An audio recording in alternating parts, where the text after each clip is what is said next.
Serbia versus England. Let's break it down. England are in blue, Serbia are in red. England build up in a 2-3-5. 1, 2, 3, 4, 5. With Trippier and Saka holding the width on either side. Walker would sometimes tuck in as a centre back, and Mark Gahey would tuck in as a left centre back on this side. Stones would push up from the middle in between these two and push up into the midfield with Rice on the left hand side and Trent on the right hand side, occupying a similar position that he normally would when he plays for Liverpool back in when Henderson was playing centre mid, Trent was right back and Salah would play right wing. They would automatically just be doing constant rotations with each other, moving in a triangle shape like this. So Trent, in this situation, it was Foden and Rice. Foden and Saka. Now Saka obviously didn't rotate as he did as he would have done at Arsenal, where he would rotate with Ødegaard and White, similar setup. He held the width against his defender, who I think had a poor first half, and Saka was unbelievable. We just took him down every single time. He took him down the wing and got crosses in, beat him 1v1 every single time. Really, really fantastic from him.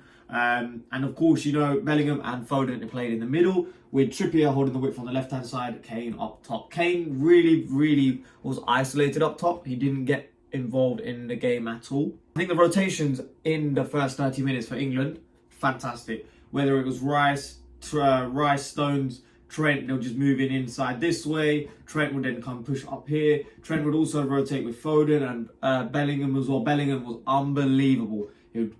His attacking output was amazing. His defensive work was really good. He'd be the perfect box-to-box player. You can't restrict him to like one position and play number 10. A lot of people I've seen would start Bellingham and drop Foden, which I think is ridiculous. I think Foden and Bellingham would support each other if Bellingham played in behind Foden. Foden as the central number 10, creative playmaker. Let him create, let him do the work. Put in whether it's a through ball to Saka, through ball to Trippier, combined with Kane. Let him do that. But Bellingham, he's the perfect number 8. He is the perfect number 8. I think it's his best position. He obviously plays number 10 for Real Madrid, but again, he's also very versatile. Whether he's going forward, whether he's going back, he can do a job. So Bellingham, clearly man of the match. And Serbia had no solution. Generally, their rotations, like Walker would sometimes go into midfield. Trent would obviously step back, and the rotations were really good. Second half, though, now playing this way. And England are playing the opposite way.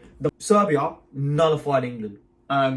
I don't know what Southgate said at the second half, but we sort of played with a handbrake park, super defensive, and we sat back. But to Serbia's advantage, this worked out really well because 1, 2, 3, 4, they pressed us very aggressively out of possession. Every time the ball would get circulated, let's send the ball here, with Pickford here, he would try to play Stones. The pressure applies there, pressure applied there.